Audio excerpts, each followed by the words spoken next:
कमळी या मालिकेच्या येणाऱ्या पुढील काही भागामध्ये आपल्याला जबरदस्त असा ट्विस्ट पाहायला मिळणार आहे प्रेक्षकांनो। शंभूच्या खांद्यावर बंदूक ठेवून कमळीला कॉलेज बाहेर काढणाऱ्या प्लॅनचे कमळीने पुराव्यासकटच 12 वाजवलेले असतात आणि त्याचसोबत ऋषीचा जो कमळीवरील विश्वास असतो तो डगमगलेला असतो। पण इथे कमळीने जीव पणाला लावूनच पुन्हा त्याचा विश्वास मिळवण्याचं कमवण्याचं काम इथे केलेलं असतं। हो, सगळ्यात महत्त्वाची आणि इंटरेस्टिंग अशी गोष्ट असते प्रेक्षकांनो। तर कालच्या एपिसोडमध्ये आपण पाहिलेलं होतं की आता कमळीचं ऑप्शन इथे अन्नपूर्णाने केलेलं आहे, तिला घरामध्ये घेतलेलं आहे आणि कमळीचं नातं पुन्हा एकदा व्यवस्थित झालेलं असतं। तिच्यावर असलेले गैरसमज त्याचबरोबर बऱ्याच काही गोष्टी इथे क्लिअर झालेल्या असतात, त्यामुळे अनिका चरफडत असते, तिला राग आलेला असतो आणि त्यामुळेच आता इथे कमळीला चांगलाच धडा शिकवण्याचं अनिका आणि त्याचबरोबर कामिनी रागिनी इथे मिळून मदत करत असतात। आता जेव्हाच दुसऱ्या दिवशी सकाळची वेळ असते, दुसऱ्या दिवशी सकाळी कमळीला कॉलेजला जायचं असतं आणि कमळीला कॉलेजला जाण्यासाठी इथे ती निघत असते। तेवढ्यातच तिच्या सायकलची जी हवा आहे टायरची ती पूर्णतः निघून गेलेली असते। तेव्हा त्या दोघी विचार करतात आता काय करायचं, सायकलच्या टायरची हवा जी आहे ती तर इथं गळून निघून गेलेली आहे, मग आता आपण कसं कॉलेजला जाऊया, आज तर एक्झाम आहे, असा विचार दोघी करतात। त्यावरच असा विचार केल्यावर आता कमळी म्हणत असते तू काळजी करू नकोस निंगे, हे बघ गावाकडे आपण कितीतरी इथे मैल न मैल चालत जायचो शाळेसाठी, शिक्षणासाठी, बऱ्याच काही गोष्टीसाठी, मग आत्ता आपल्याला इथून इथपर्यंत कॉलेजपर्यंत जायचं आहे, मग आपण तेवढं सुद्धा करू शकत नाही का, त्यामुळे तू काळजी करू नको, आत्ताच्या आत्ता लगेचच आपल्याला चालत निघायचं आहे, हे धूम ठोकायची आणि कॉलेजपर्यंत फास्टात जाऊन पोहोचायचं। त्यावर निंगी म्हणत असते हो तू म्हणतेस तसं मला पटतंय, मग झालं तर चल मग, असं म्हणूनच आता दोघी सुद्धा लगेचच चालत निघालेले असतात। दोघी चालत निघत असतानाच सगळ्यात महत्त्वाची एक इंटरेस्टिंग गोष्ट झालेली असते आणि ती म्हणजेच की आता तिथे कमळी अनिका आलेली असते। अनिका त्या दोघींना पाहते आणि त्या दोघींना पाहिल्याच्या नंतर ती म्हणत असते हे गावछाप, आज काय तुम्हाला इथे कॉलेजला पोहोचायचं नाही का, आणि त्यासोबतच आज एक्झाम आहे ही गोष्ट तुम्ही इथे विसरत आहात का, आणि आज कॉलेजला पोहोचायचं नाही का। त्यावरच कमळी म्हणत असते ते तर आम्ही पोहोचूच, त्याची तू काळजी करू नकोस। त्यावरच आता असं सगळं काही बोलल्यानंतर ती लगेचच म्हणत असते हो ते तर आहेच, तुम्ही तर पोहोचणारच आहात, पण सगळ्यात महत्त्वाची गोष्ट म्हणजेच की कधी आणि कसं कॉलेजला पोहोचणार आहात ते तरी काही कळेल का। त्यावरच आता ती म्हणत असते नको काळजी करूस, असं म्हणता क्षणी त्या चालत असतात। पण इकडे अनिकाला पूर्ण खात्री असते की काही जरी झालं तरी सुद्धा त्या वेळेत पोहोचता कामा नाहीत, काही जरी झालं तरी सुद्धा त्यांना उशीर झालाच पाहिजे, असंच म्हणून आता त्या फास्टमध्ये निघालेल्या असतात। आणि त्या फास्टमध्ये निघाल्यानंतर इकडे मात्र ऋषी तेवढ्यातच त्यांना भेटतो। ऋषी तेवढ्यात त्यांना भेटल्यानंतर गाडी थांबवतो आणि म्हणत असतो काय ग कमळे, आणि आज एक्झाम आहे, तुम्ही अशा इकडे काय करत आहात आणि चालत का चाललेला आहात। त्यावरच कमळे आणि निंगी म्हणत असतात बघा ना सर, आमच्या सायकलची हवाच आहे ना ती पूर्णतः निघून गेलेली आहे आणि आत्ता ह्या वेळेला कुठे शोधायचं काय करायचं कळत नाही आणि म्हणूनच आम्ही चालत निघलेलो आहोत आणि ते सुद्धा सायकल घेऊन। त्यावरच आता ऋषी म्हणत असतो जर असं करून तुम्ही कधी पोहोचणार आणि त्यासोबत तुम्हाला खूप जास्त उशीर होईल, मग मला एक काम करा, तुम्ही आत्ताच्या आत्ता इथे माझ्याबरोबर चला, मी तुम्हाला कॉलेजला सोडतो, तसंही मला कॉलेजमध्ये थोडंसं काम आहे आणि त्यानंतर मीटिंगसाठी जायचंच आहे, या चला। असं म्हटल्यानंतर आता कमळी आणि निंगी लगेचच त्याची मदत घेतात, कारण त्यांच्याकडे आता कुठला पर्याय सुद्धा शिल्लक नसतो, म्हणून लगेचच त्या गाडीमध्ये जाऊन बसतात। आता गाडीमध्ये जाऊन बसल्याबरोबरच कमळी ऋषीच्या बाजूला बसते तर निंगी पाठीमागं बसते आणि ऋषी गाडी चालवत असतो। आता इथून अनिका सुद्धा कॉलेजला निघालेलीच असते। अनिका कॉलेजला निघाल्यानंतर आता इकडे मात्र लगेचच कमळी तिला बोट दाखवत असते आणि ती म्हणत असते हे बघ आता मी सुद्धा निघालेलेच आहे आणि तुझ्या अगोदर तिथे पोहोचू। आता इकडे मात्र अनिकाला पुन्हा राग आलेला असतो की हा प्रत्येक वेळी ऋषी येतो आणि प्रत्येक वेळेस हा ऋषी येऊन प्रत्येक वेळी तिची मदत का करतो मला कळत नाही, काही जरी झालं तरी सुद्धा ह्याला अडवलंच पाहिजे, पण कसं आणि काय केलं पाहिजे, पण आजचा तर प्लॅन आपला फ्लॉप होता कामा नये, असंच आता इथे ती बोलत असते। तर इकडे दुसऱ्या बाजूला गावाकडे आपली सरू आज शेतामध्ये गेलेली असते आणि सरू शेतामध्ये गेल्यानंतर इथे ती आता शेतामध्ये काम करत असते। तर आज खूप महत्त्वाचा एक दिवस असतो, नवऱ्यासाठी उपवास धरायचा असतो आणि तोच तिने इथे पकडलेला असतो। तर तिने उपवास अगदीच निरंकार पकडलेला असतो. तिची मैत्रीण सुद्धा तिच्यासोबत असते आणि ती म्हणत असते, काय ग आज सरू एवढा निरंकार उपवास तू पकडलेला आहेस, काय गरज होती तुला हा निरंकार उपवास पकडायची? तसं पण तुझ्या आयुष्यामध्ये असं कोण आहे? तर तसं बोलल्यावर सरूला थोडंसं वाईट वाटतं. सरू तिच्याकडे पाहते तर त्यावर ती म्हणत असते, हे बघ वाईट वाटून घेऊ नकोस, मला अगदीच तसं म्हणायचं नव्हतं, माझा म्हणण्याचा उद्देश वेगळा होता. पण सरू म्हणत असते, असू दे, मला त्याचं काही वाईट वाटलं नाहीये, तुझं तरी काय चुकत आहे म्हणा, तू तरी अगदीच बरोबर बोलली आहेस ना, त्यामुळे तू उगाचच नको वाईट वाटून घेऊस. असं म्हणूनच आता दोघी जणी शेतामध्ये काम करत असतात. आता समोर तिला राजन उभा दिसतो. राजन हा सरपंचासोबत असतो आणि तो एका मोठ्या बांधावरती उभा असतो आणि तो सरपंच पूर्ण शेत आणि बऱ्याच काही गोष्टी इथे राजनला दाखवत असतो आणि तो म्हणत असतो की हे बघा, हा सगळा काही जमिनीचा जो भाग आहे तो तर आम्ही तुम्हाला देऊ, पण हा जो काही पाठीमागचा जो भाग आहे तो तरी आम्हाला देणं शक्य नाहीये, कारण सरू जी आहे तिने मात्र स्पष्टपणे तिची जमीन विकण्यासाठी नकार दिलाय. त्यावरच आता तो म्हणत असतो, मग सरूने काय सांगितलेलं आहे? आणि त्यावरच तो म्हणत असतो की नाही, त्यांचं असं म्हणणं आहे की ही माझ्या वडिलांची आठवण आहे आणि त्यामुळे इथे ही जमीन मला विकायची नाही. त्यावरच आता राजन म्हटलेला असतो, ठीक आहे, आपल्याला कोणाला हे जबरदस्ती करायची नाहीये, पण तरी सुद्धा इथे एवढ्या जमिनीमध्ये कसा प्लॅन अरेंज करता येईल हेच पाहावं लागेल, असाच तो इथे विचार करत असतो. तर इकडे सरू अगदीच कासावीस झालेली असते आणि तिचा आज खरं तर नवऱ्यासाठी जो उपवास असतो तो तिने धरलेला असतो आणि तो उपवास धरल्यानंतर आज त्याला पाहून त्याच्या पायाचं दर्शन घेऊन त्याचबरोबर त्याच्या हातून पाणी पिऊन बऱ्याच गोष्टी करायच्या असतात. आणि आज अक्षरशः समोर तिला इथे राजन दिसलेला असतो आणि समोर राजन दिसल्यानंतर तिला खूप अवसान येत असतं. ती त्याच्याकडे पाहतेच आणि मनामध्ये विचार करते, म्हणजे किती आपलं हे प्रेम म्हणावं, किती नाही म्हटलं तरी सुद्धा आपण अनावधानाने का होईना आपण समोर येतच आहोत. किती नाही म्हटलं तरी सुद्धा आजचा उपवास जो आहे फक्त मी तुमच्यासाठी पकडलेला आहे आणि आजचा उपवास मी तुमच्यासाठी पकडलेला असताना सुद्धा एवढ्या सगळ्या गोष्टी इथे माझ्यासोबत होत आहेत. असं म्हणूनच आता राजन सरपंचाला म्हणत असतो, त्याची काहीच गरज नाही, तुम्ही गेलात तरी सुद्धा चालेल. आता सरपंच तर तिथून निघून जातो. सरपंच तिथून निघून गेल्यानंतर आता सरूकडे नारळ पाणी असतं आणि तिथे नारळ पाणी घेऊन राजनकडे येते. राजनकडे नारळ पाणी घेऊन आल्यानंतर ती म्हणत असते, साहेब, आणि त्याचबरोबर पूर्णतः जे तोंड आहे ते पूर्ण तोंड तिने झाकून घेतलेलं असतं जेणेकरून राजनला ती दिसू नये. राजन सुद्धा जास्त काही बोलायला जात नाही, कारण त्याला माहिती असतं की गावाकडच्या ह्या प्रथा आहेत की परपुरुषाला असं आपला चेहरा लगेचच दाखवायचा नाही. त्यावरच लगेचच सरू म्हणत असते, हे घ्या, तुमच्याकरिता नारळ पाणी आणलेलं आहे. त्यावरच तो म्हणत असतो, पण ह्या सगळ्या गोष्टींची काय गरज होती? त्यावरच सरू म्हणत असते, तुम्ही तुमच्या चेहऱ्याकडे बघून असं वाटतंय की तुम्ही जरेसे थकलेला आहात, म्हणूनच मी तुमच्याकरिता हे नारळ पाणी घेऊन आलेले आहे, तुम्ही हे नारळ पाणी घ्या. असं म्हणता क्षणी आता राजन लगेचच तिच्या हातून नारळ पाणी घेतो आणि लगेचच तो नारळ पाणी पितो. आणि तेव्हा तिच्या हातामध्ये एक टोकरी असते, ती मुद्दामूनच ती टोकरी खाली पाडते आणि टोकरी खाली पाडल्यानंतर लगेचच आता त्याच्या पायावरती हात ठेवते आणि नमस्कार करत असते. ही गोष्ट मात्र राजनला समजत सुद्धा नाही, कारण तो नारळ पाणी पिण्यातच व्यस्त झालेला असतो आणि तेव्हा इथे सरूने त्याचं आशीर्वाद दर्शन सुद्धा घेतलेलं असतं. लगेचच उठून उभा राहते आणि तिथून निघून सुद्धा जात असते. त्यावरच आता राजन मनातच म्हणत असतो, खरंच मला ह्याची खूप गरज होती जास्त, आणि खरंच गावाकडच्या लोकांना किती माया आहे, किती प्रेम आहे. त्याचबरोबर गावाकडे नेहमी आलं की मला इथे माझ्या गौरीची आणि माझ्या मुलीची नेहमीच आठवण येते. मला माहिती त्या जिवंत असतील, पण मला कधी भेटतील त्या ह्याच आशेवरती मी आतापर्यंत तरी जगत आहे. त्यासोबत सगळ्यात महत्त्वाची गोष्ट, आईचा जो विश्वास आहे तो सुद्धा इथे डगमगायला नको, असाच राजन विचार करतो. इकडे सरू विचार करत असते, शेवटी माझा उपवास मार्गी लागला. आता इकडे हे सगळेजण कॉलेजमध्ये गेलेले असतात. आज खरं तर त्यांना सायन्सचं प्रॅक्टिकल असतं आणि सायन्सचं प्रॅक्टिकल असल्या कारणाने ते इथे लॅबमध्ये जातात.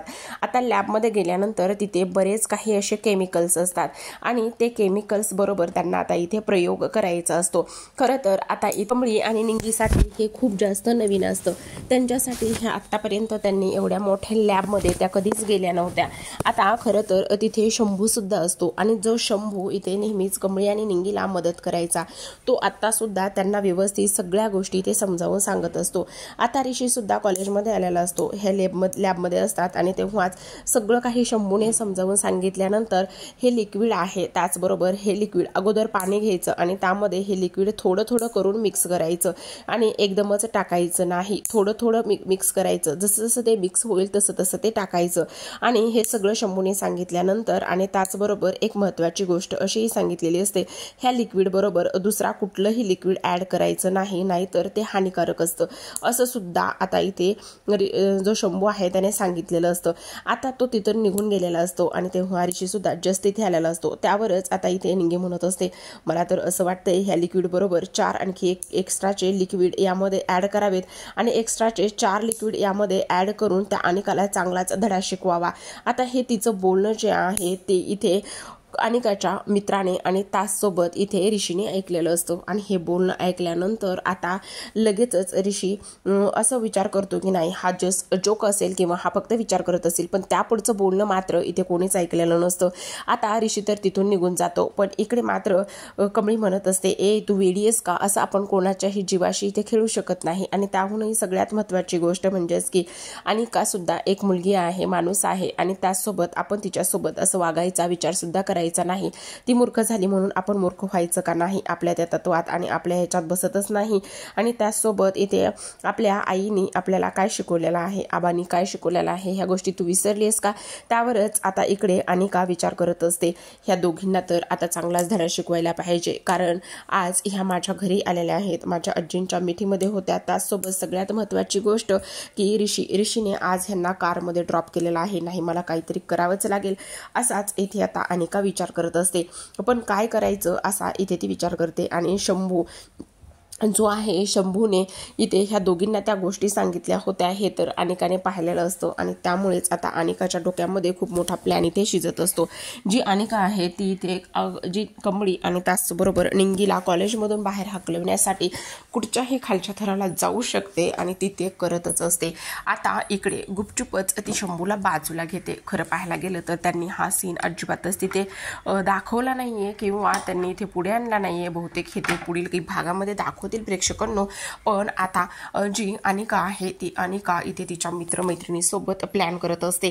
इकडे कमळी आणि त्याचसोबत निंगी त्यांचा प्लॅन हे वर्क करत असतात. कमळी आणि निंगी त्यांचा प्लॅन हा वर्क करत असतात किंवा त्यांचं ते काम जे आहे प्रॅक्टिकलचं ते करत असतात. तर इकडे दुसऱ्या बाजूला जी त्या दिवशी गुरुजी आलेले होते ते पुन्हा इकडे अन्नपूर्णा मॅडमला भेटायला आलेले असतात. आणि अन्नपूर्णा मॅडमला भेटायला आल्यानंतर ते म्हणत असतात की तुमच्या मोठ्या नातीच्या थोरल्या नातीच्या जीवाला धोका आहे, त्याचबरोबर ती खूप मोठ्या संकटात येणार आहे. त्यावर अन्नपूर्णाने विचारलेलं असतं की मग ह्या सगळ्या गोष्टी होऊ नये म्हणून मला काय करावं लागेल. त्यावर गुरुजींनी असं सांगितलेलं असतं की महामृत्युंजय मंत्राचा तुम्ही सतत जप करत राहा, त्यामुळे तुमच्या येणाऱ्या थोरल्या नातीच्या जीवावरचं जे संकट आहे ते इथे दूर होऊ शकतं असं आता सांगितल्यानंतर आता लगेचच अन्नपूर्णा देव पाण्यात घालून बसलेली असते. तर इकडे दुसऱ्या बाजूला हा सगळा काही प्रयोग इथे सुरू असतो. आणि हा सगळा प्रयोग सुरू असताना आता मुद्दामूनच इथे ज्या पद्धतीने किंवा वेगळ्या चुकीच्या पद्धतीने इथे अनिकाने मुद्दामूनच केमिकल मिक्स केलेलं असतं. आणि मुद्दामूनच केमिकल मिक्स केल्यानंतर आता तिथे बघण्यासाठी जाते. आणि तिथे बघण्यासाठी गेल्यानंतर तोंड अगदी त्या बाउलच्या मध्ये घालते. आणि त्या बाउलच्या मध्ये घातल्यानंतर त्यामध्ये जे केमिकल्स त्यामध्ये मिक्स करायचं नसतं तेच केमिकल त्यामध्ये ती मिक्स करते. आणि मिक्स केल्यानंतर पूर्ण चेहऱ्यावरती ते केमिकल तिच्या उडतं. एक डोळा पूर्णतः जखमी होतो, चेहऱ्यावरती पट्टी, डोळ्यावरती पट्टी असते. आणि तेव्हा लगेचच आता इथे तिच्या आईला म्हणजेच रागिणीला फोन जातो. रागिणी धावतच आता कॉलेजमध्ये येते. आता प्रिन्सिपल सरांच्या केबिनमध्ये सगळेजण जमलेले असतात आणि हा सगळा आरोप आता कमळीवरती टाकण्यात येतो. खरं तर हे शंभूच्या मदतीने ह्या लोकांनी करून घेतलेलं असतं. शंभूच्या खांद्यावरती बंदूक ठेवून शंभूला हाताशी धरूनच हे सगळ्या गोष्टी इथे करण्यात आलेल्या असतात. आणि त्यामुळेच हे सगळं काही इथे झालेलं असतं. आता हे सगळं काही या पद्धतीने झाल्यानंतर आता इथे मात्र रागिणी खूपच जास्त रागातच बोलत असते. प्रिन्सिपल साहेब, आत्ताच्या आत्ता ह्या मुलींना कॉलेजमधून बाहेर काढा, कारण ह्यांच्यामुळे माझ्या अनिकावर ही वेळ आलेली आहे. नशीब समजा की यांची आम्ही कंप्लेंट केलेली नाहीये. त्यावरच आता कमळी आणि निंगी म्हणत असतात, नाही मॅडम आम्ही असं काहीही केलेलं नाहीये. पण त्यावरती म्हणत असते, तुम्ही गावछाप, त्यावरच तुम्ही अशा पद्धतीने केलेला आहे. इतर जो कॉलेजचा स्टाफ असतो तो सुद्धा इथे आता कमळी आणि निंगीच्या विरोधात जाऊन बोलत असतो. तो म्हणत असतो की नाही, आम्ही ऐकलं होतं ह्या दोघी जणी प्लॅन करत होता, तुम्ही हवं तर ऋषी सरांना सुद्धा विचारा. ऋषी सरांनी सुद्धा ऐकलं होतं की हे लोक प्लॅन करत आहेत. त्यावरच ऋषीला ती गोष्ट आठवते ज्यावेळेसच ते सगळं काही बोललेले असतात. आणि हे सगळं काही आठवल्यानंतर आता ऋषी सुद्धा म्हणत असतो की हो, मी सुद्धा हे सगळं काही बघितलं होतं आणि त्याचबरोबर कमळी आणि निंगी तुम्हाला अनिकाबद्दल एवढा राग होता, तुम्हाला एवढं सगळं काही वाटत होतं, तर तुम्ही एवढ्या खालच्या थराला जाल मला अजिबातच असं वाटलं नव्हतं. इकडे मात्र कमळी आणि निंगीवर आरोप होतच असतात आणि सगळेजण म्हणत असतात की आम्हाला तर असं वाटतंय की ह्या नक्कीच एखाद्याचा रागामुळे मर्डर करतील, ह्या मुली आहेतच अशा. असं म्हटल्यानंतर आता तुम्ही आत्ताच्या अंता यांना कॉलेजमधून काढून टाका असं रागिनी म्हणत असते. आता रागिनी ह्या सगळ्या गोष्टी बोलल्यानंतर प्रिन्सिपल सर लगेचच त्यांना सांगतात तुम्हाला आत्ताच्या आत्ता कॉलेजमधून इथे काढून टाकण्यात येत आहे, तुम्ही उद्यापर्यंत इथे हॉस्टेलची खोली खाली करायची आणि इथून निघून जायचं. आता ह्यांचा तर प्लॅन आता इथे सक्सेस झालेला असतो. ह्यांचा प्लॅन इथे सक्सेस झाल्यानंतर कमळी आणि निंगी खूपच मोठ्या टेन्शनमध्ये आलेले असतात आणि त्यांना असं वाटत असतं की आम्ही तर काहीच केलेलं नाही आहे, तरीसुद्धा आम्हाला ह्या सगळ्या प्लॅनमध्ये अडकवलेलं आहे. मग आता काय करायचं आणि काय नाही हेच इथं त्यांना समजत नसतं. त्या तशाच हॉस्टेलवरती निघून जातात. इकडे आता अनिका घरी जाते. अनिका घरी गेल्यानंतर ती म्हणत असते फायनली इथे त्या कमळीला इथून बाहेर काढण्यासाठी स्वतःला जरी थोडीशी इजा करून घ्यावी लागली तरी सुद्धा ती मी इथे करून घेतलेली आहे, कारण मला ही लोक अजिबातच इथून नको होते असं इथे ती बोलत असते. आता ती लगेचच ऋषीला कॉल करत असते आणि ऋषीला म्हणत असते की खरंच ऋषी आज तू होतास म्हणून सगळं काही व्यवस्थित झालेलं आहे, आज तुझ्यामुळे ह्या सगळ्या गोष्टी इथे व्यवस्थित झालेल्या आहेत आणि त्याचमुळे तुझ्यामुळे मला न्याय मिळालेला आहे. पण ऋषीच्या मनामध्ये कुठेतरी जाऊन कुठेतरी खंत असते की नाही की ते कमळीने हे सगळं नसेल केलेलं, तिचं स्वप्न हे माझं स्वप्न कधी झालं मला सुद्धा कळत नव्हतं. त्यामुळे मला असं वाटतंय की नाही काहीतरी चुकतंय, कुठेतरी चुकतंय. आणि त्यासोबत सगळ्यात महत्त्वाची गोष्ट म्हणजेच की कमळी आणि निंगी खरंच असं करू शकतात का. पण आत्ता आम्ही ते जे काही ऐकलं होतं आणि त्यांच्या विरोधामध्ये एवढ्या सगळ्यांनी इथे साक्ष दिली, पुरावे सुद्धा दिले, त्यामुळे मला हे सुद्धा असं वाटतंय की नक्कीच त्यांनी काहीतरी केलं असेल असाच ऋषी इथे बोलत असतो. तर इकडे आता दुसऱ्या बाजूला कमळी आणि निंगी घरी गेल्यानंतर त्यांच्या डोळ्यासमोर एकच विचार येत असतो, हे सगळं कसं झालंय, काय झालंय आणि आपण इथे हे शहर सोडून किंवा हे कॉलेज स्वप्न सोडून इथे गावाकडे तर नाही जाऊ शकत, कारण आपल्यावरती लागलेले जे आरोप आहेत ते खोटे आहेत आणि ते सिद्ध करावेच लागतील असा कमळी विचार करते आणि झालेला सगळा काही प्रकार ती इथे आठवण्याचा प्रयत्न करते. आता झालेला सगळा काही प्रकार इथे आठवल्यानंतर तिला शंभूचा चेहरा दिसत असतो. कुठेतरी पाणी मुरते, कारण इथे क्लासमध्ये सुद्धा शंभू नव्हता, त्याचबरोबर ऑफिसमध्ये गेलो तेव्हा सुद्धा इथे शंभू नव्हता, म्हणजेच नक्कीच काहीतरी प्रॉब्लेम आहे आणि नक्कीच काहीतरी कुठेतरी आहे असाच ती इथे विचार करत असते. असा विचार केल्यानंतर आता इथे ती म्हणत असते नाही ह्या सगळ्या गोष्टी इथे शंभूकडेच आहेत, शंभू आपल्याला ह्या सगळ्या गोष्टींची इथे उत्तरं देऊ शकतो, त्यामुळे आपल्याला इथे आता शंभूला गाठावंच लागणार आहे, शंभूच आपल्या ह्या सगळ्या प्रश्नांची उत्तरं इथे देऊ शकतो. असं म्हणूनच आता कमळी आणि निंगी स्वतःची बॅग पॅक न करताच इथे कमळी आणि इथे शंभू आणि त्याचसोबत इथे आता जो निंगी शंभूला शोधायला गेलेले असतात. इकडे मात्र कामिनी म्हणत असते नशीब इथे आता ती पोरगी ही राजन गावाकडून आणि त्याचबरोबर इथे आता वहिनी ह्या सगळ्या गोष्टीतून बाहेर येण्याआधीच इथे ती मुलगी गावाकडे गेली पाहिजे. जर ती गावाकडे गेली तर सगळ्या गोष्टी व्यवस्थित मार्गी लागतील आणि त्याचबरोबर माझ्या अनिबेबीला होणारा त्रास सुद्धा इथे होणार नाही असाच आता इथे कामिनी विचार करत असते. तर इकडे आता दुसऱ्या बाजूला कमळी आणि त्याचसोबत निंगी शंभूला शोधत पोहोचलेला असतात. तो हॉस्टेलमध्ये नसतो, कॉलेजच्या आवारामध्ये नसतो, कॅन्टीनमध्ये नसतो, कुठेही तो सापडत नाही आणि इथे शंभू जो आहे तो खूप अस्वस्थ झालेला असतो, अगदीच रडत बसलेला असतो, कारण त्याला हे सगळं काही अनेकाने करून त्याच्याकडून घेतलेलं असतं, त्यामुळे त्याला खूप जास्त अस्वस्थ वाटत असतं. आणि काही जरी झालं तरी सुद्धा शंभू डे 1 पासूनच इथे कमळी आणि निंगीला सपोर्ट करत होता. पण आज असं काय झालेलं असेल, असं कुठलं ब्लॅकमेलिंग केलं असेल अनिकाने की इथे त्याला कमळीच्या विरोधात जाऊन ह्या सगळ्या गोष्टी कराव्या लागणार असतात. त्याचबरोबर आता कमळी आणि निंगी त्याला शोधत एका ठिकाणी जाऊन पोहोचतात. तिथे तो रडत बसलेला असतो. लगेचच त्या दोघी त्याच्या समोर जातात आणि त्याच्या समोर जाऊन त्याच्या डोळ्यात डोळे घालूनच इथे कमळी त्याच्याकडे पाहत असते. तर प्रेक्षकांनो तुम्हाला काय वाटतं की आता इथे जो शंभू आहे तो सगळा काही सत्यप्रकार जो आहे तो इथे ऋषी आणि प्रिन्सिपल सरांसोबत समोर सांगेल का. त्याचबरोबर कमळी आणि निंगीला इथे कॉलेजमधून काढून टाकण्यात आलेला आहे, त्यांना परत कॉलेजमध्ये घेतील का, काय वाटतं तुम्हाला कमेंटवरून नक्कीच सांगा. त्याचबरोबर इथे अनिका एवढ्या 3rd क्लास लेवलची मुलगी दाखवलेली आहे की इथे एवढ्या खालच्या थराला जाऊन ती एवढ्या सगळ्या गोष्टी करत आहे. ह्या सगळ्या गोष्टीला कोण आळा घालील आणि कोण काय करेल, त्याचबरोबर शंभूची साक्ष काय असेल हे पाहणं खूपच रंजक आणि इंटरेस्टिंग असणार आहे. तर पाहत राहा अशाच नवनवीन मालिकेचे डेली आणि इंटरेस्टिंग ट्विस्ट पाहत राहा आपल्या या चॅनलवरती. त्याकरिता चॅनलला नक्की सबस्क्राईब करा. व्हिडिओ पाहिल्याबद्दल धन्यवाद.